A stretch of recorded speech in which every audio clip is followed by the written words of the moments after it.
to see that in Paris. Yeah? Yeah, it's sanctuary, it's supernatural, this is incomplete. Yeah, I know. Yeah. I said it, I played my research here. Oh well, anyway, welcome. Thank you. Tack så mycket. Tack så mycket. That's it. That's all I've got. Well, that's good. Thank you very much for those of you who don't speak tack så mycket. Well, congratulations on becoming ACTR's Women of the Year 2015. Thank you. Yeah. Yeah. Can you tell us what that means? It means that I'm a woman in a year. ACTRA is the Canadian Actors Union. And I completely out of the blue got a phone call saying, we want to make you our Woman of the Year for being an inspiration to other women. Who knew? And yeah, so it was a huge honor. I wasn't expecting it. It's very nice. Do you know that you have appeared on screen in more Stargate productions than any other actor? Really? Yeah. 228. Wow. The next one is 212. That's Christopher Judge. I beat Christopher. A lot. Yeah. Well, how does it feel to hold such an honorable record? You know what? It's a privilege. I know I just heard Sean saying that word. It's a great word. It's a privilege. Stargate is my family. It's a huge part of my life, my career, still is. And so every time they asked me to do something, it was like, of course. And then when I did Universe and I found out that I was the captain of a ship, yes! And then that the ship was called the General Hammond, I was like, oh, yes! It was awesome. So it's been great. It's been great, yeah.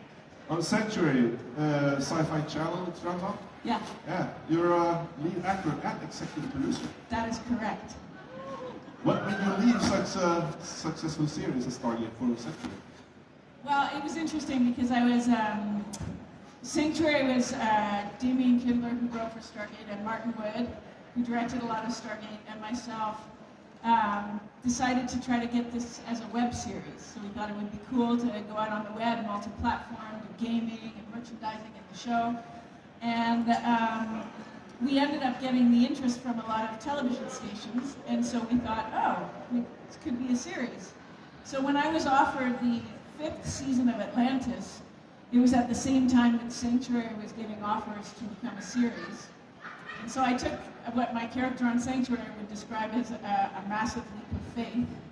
And I took this huge leap of faith in the hopes that Sanctuary would go, and it did. But I remember talking to Joe Malazzi and sobbing, like bawling my eyes out. I'm sorry, but I have to try Sanctuary. And I'm realizing that I was leaving the Stargate, the bosom of the Stargate family. And so it was very scary, but it was worth it. Yeah. In Sanctuary, you're both actor, executive producer, and director. Which part do you prefer? On Sanctuary, the acting, for sure. I love directing, and that's mostly what I'm doing now. And I loved the producing part of it, but Helen Magnus was such a great character. She's so fun.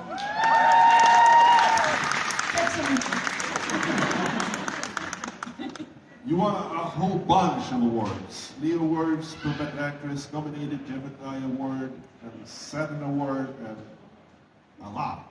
Yeah. Eventually. Canadian Comedy Award 2007 for Breakdown. Yeah. Besides winning, you've been nominated several times as an actor, and you've also been nominated for the Leo Award as a director. Which nomination would you value most, actor or director? I was very, the Leo Award was for the very first show I ever directed, which was Stargate Resurrection. So I was shocked and very pleased to get that nomination. But I think probably the first acting award, because it was the first time that the community in Vancouver, which I was relatively new to, had accepted me as one of their own. So that meant a lot. Yeah. I recently saw your public performance, the commercial for your first public performance. The commercial for Tim Hortons Oat Brand Muffin. Real oat brand? Uh-huh. It was something. But you've done other commercials, films, TV series, and theaters. Yeah. Which one would you prefer doing, and which performance are you most satisfied with? Wow. I love doing television series because of the sense of family that you get, and I would say that Stargate was really the start of all of that. It didn't feel like we were on the air for 10 years. It felt like 9.5. It felt much shorter. It felt like it went by so fast. So I love doing television series because you get that sense of family with the crew and the cast and the routine, and I loved it. Loved it. Yeah. Soon, we'll see you as Mother Superior in the production Hell in a Handbag. You're directing The Magicians. Yes. What can you tell us about upcoming productions? Hell in a Handbag is a film that Martin Cummings, who's an actor that some of you may know, wrote and directed. And it was just a group of local actors, and I got to play a Mother Superior, so everyone was super nice to me because I was wearing the full habit, so everyone was very polite. So I think that you should walk around wearing a full habit if you're having a bad day, because people are so nice to you. Directing The Magicians. I don't know, have you guys seen The Magicians yet here? Great show, love it. I directed a bunch of Van Helsing, which I think, that's like hard work. I directed Van Helsing with a new hero, a female vampire hunter. Travelers is coming to Netflix for you. Brad Wright, who wrote and created this series Stargate. It's Brad's show, so I'm directing the finale of that, and it's fantastic. What else is coming up? Romeo Section, which is a local Vancouver show. X Company, which I shot in Budapest. World War II, Nazi-occupied France. Spies Behind Enemy Lines. I loved working on that, and that's coming up. And does anyone know Anne of Green Gables? Yes. Okay, so I'm directing the finale of this new remake written by one of the writers from Breaking Bad. So if you know anything about Anne of Green Gables, she's this iconic Canadian little red-headed orphan. It's like watching Little House on the Prairie kind of era. Really wholesome, plucky little kid, and it's written by one of the Breaking Bad writers. this new adaptation, so it's going to be very interesting. So I shoot that in January. Right, that I'll be looking forward to. Yeah. You co-founded the Canadian comedy group Random Acts. Yes. Can you please tell us how you come up with that? Random Acts was three of us, all actresses in Toronto at the time, who kept running into each other at auditions, and we just became friends, and we decided we wanted to do like feminist theater with meaning and depth. But I like comedy, so I said, you know, if we did these stories but we made them funny, then people would maybe get the message, because you know you're laughing and it's fun. So we decided to do we decided to form a comedy troupe, and we did stories about Anne Sexton's transformation poetry. If anyone knows that, very heady. And we did this show about a book that was written called On Becoming a Woman, and it was written in the early 60s, and it was how women should behave. Things like greet your husband when he comes home from work with a drink, but don't ask him too many questions. Keep the children quiet. Make sure you look presentable at all times. That kind of thing. It was like, if you like a boy, knit him a sweater. It was too easy to do a comedy routine about this book, so that kind of stuff is what we did. Nice. You do a lot of charity, and Yes. you have been offered awards and life memberships all around the world, I think. So can you please tell us something about your charity work? My charity was formed in 2008. We started thinking about it in 2007. It's called Sanctuary for Kids. Yeah. We have a lot of sweatshirts and t-shirts and supporters all here. Basically, the idea of the charity came because I feel so connected to the sci-fi community, and one of the things that is so great about you guys is how connected you all are, how socially aware you are, and how if you have a cause, you stand behind it and you're so supportive. And also how generous you all are as human beings. It's a really unique fan base, I think, in sci-fi. I think I consider myself a sci-fi fan also. I think we are incredible people in that we really care about our world. And I think that that's kind of the message of sci-fi, too. Good, the duck is moving. So anyway, Sanctuary for Kids was started. We work with charities that deal with children in crisis around the world. We have 3 charities in Nepal, an orphanage, Nepal Orphans Home, Asha Nepal, which helps trafficked women and their children, getting them out of sexual slavery, and Next Generation Nepal, which deals with trafficked children. And we also work in Vancouver with Watari, which is a group that gets homeless teens off the streets and transitions them into work and homes. And now they work with homeless teens and their children, getting them off the streets. We support a school in Haiti, and we do special fundraising relief when there's disasters. So basically our mandate is to help children in crisis. We're a non-for-profit, we fundraise, we have fundraising events. One of my biggest and most favorite is in England called Gabbit. And yeah, we raise funds. We're online, sanctuaryforkids.org. We've got an initiative going on right now, our Winter Bricks and Blocks campaign. And I'm just really proud of it because what started out as a little idea is now, almost 9 years old, and we've raised about $800,000. And we're building, building buildings for the orphanage, and we're getting kids into college, and we're getting kids off the streets, and I'm just really proud of it. But mostly I'm really proud of all the fans who have supported us. Thank you. I heard you do a play, The Vagina Monologues. I feel awkward all of a sudden. Yes. It's New York Times called it probably the most important piece of political theater of the last decade. It is. What the Vagina Monologues does is it raises money, and it's around the world now, for V-Day, which is to end violence against women and girls. And so it's a massively important initiative. Eve Ensler wrote the play. It's a series of monologues. It's performed, like I said, all over the world. And I was lucky enough to be a part of production in Toronto. Yeah. Yeah. Here in Sweden, we had Kim Andersson who made it. Yeah. She played it for a lot of years. Yeah. She sadly died of cancer. If I ask you to share a special memory from any production, which memory would you share?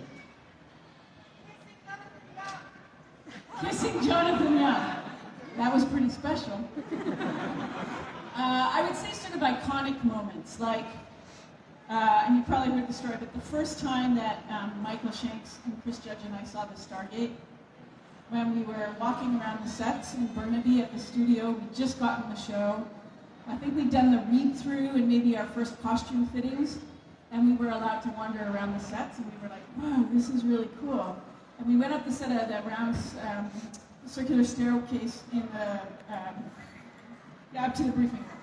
I'm trying to find the control room. Wow. That room with all the blinky lights. We went upstairs to the briefing room and looked through the window and saw the Stargate and went, oh my gosh. This show might actually go.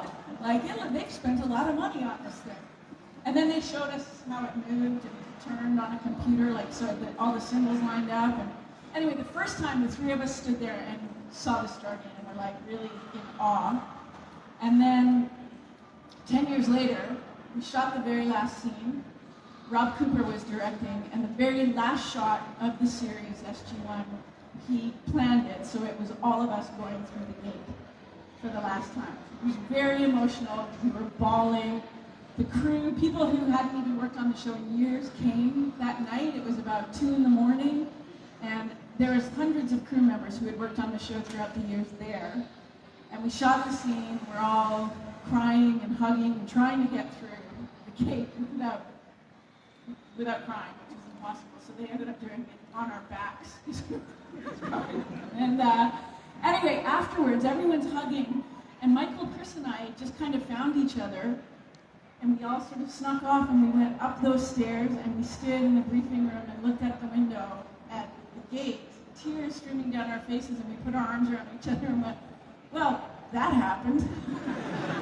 It was just one of those moments that it was so special. Slightly more special than kissing Jonathan Young.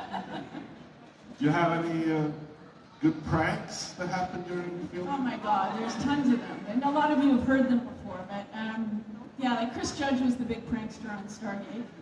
Robin Gunn was the big prankster on Sanctuary. Robin's big thing was dropping his pants at inopportune moments. Like just off camera, or we were shooting in this house, and I'm out in the backyard doing this scene, and I look up, and in the window of the upstairs room is Robin's bum. So, and the cameras are rolling, right? Nobody can see him, they can just see me being like an idiot. And Chris Judge, of course, used to duct tape people to chairs and things like that. He had, I don't know if this will translate well. Most of you have heard this story, but Chris Judge has very bad gas. Really, really, really bad. Like to the point where we were saying to the caterers, you can't have beans at lunch. Like there were things that were banned from our catering truck because of Christopher. But he used to like clear rooms when he would toot, fart, whatever, I don't know how to say it in Swedish. Fart. Put. Christopher Judge. So one day he was in the spacesuit. He had the full NASA spacesuit. And a NASA guy who came and like fitted them and put it on him and did the lid and the whole, like he was in. You're like, and then they put the little hose and that's how he breathed. And he let one go. And we all just stood there because it didn't affect us. It was just him. He just filled up his suit and he was just... And another time he did it, he was tied to one of the beds in the infirmary, or the operating room. And he did it, and we just walked, everyone left. The crew, the cast, we all just went for lunch and left him tied to the bed. So that's our revenge. Good one. Yeah. A guy over there just waved at me and said, 4 more minutes. So we have time for like 2 or 3 questions. Okay, in the audience. And the first hand I saw was yours.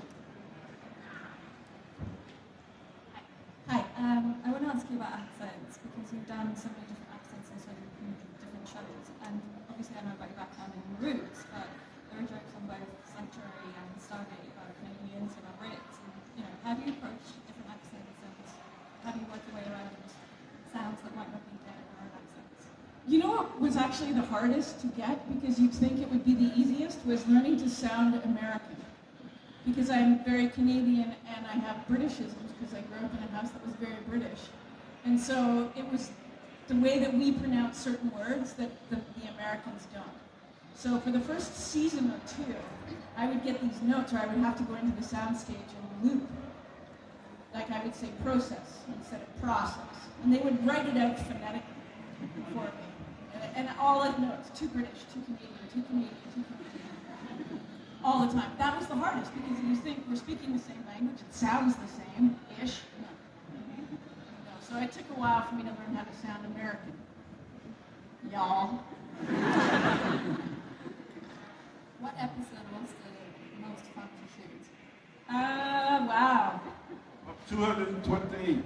200th was like the 100th and the 200th episodes of Stargate were super fun because we got to do exactly what we love to do, which is be idiots.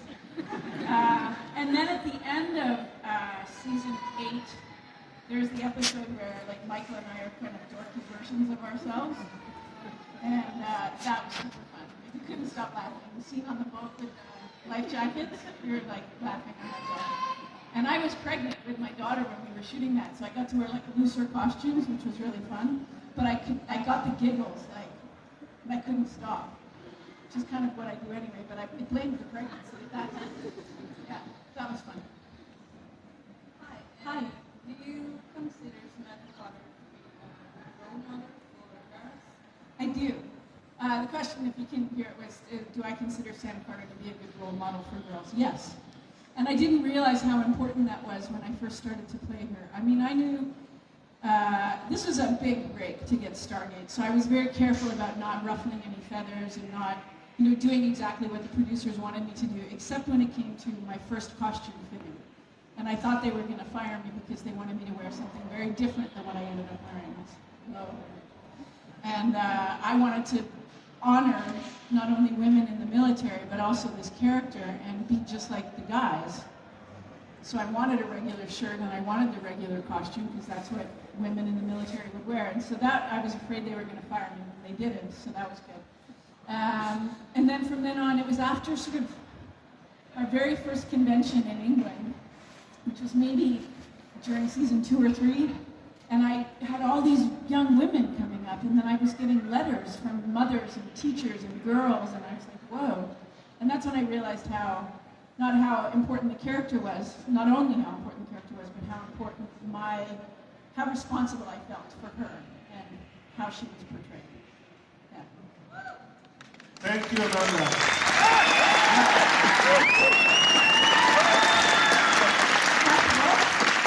According to your guy, the stands over there behind the door. The guy behind the door, I have to be black. He waved at me. Okay. Sorry. Okay, well, thank you. Thank you so much. It's a real pleasure to be here. I don't do a lot of conventions anymore. I do my Gabbett event, but the last convention I did was in Malmo. So apparently I love Sweden, which is good.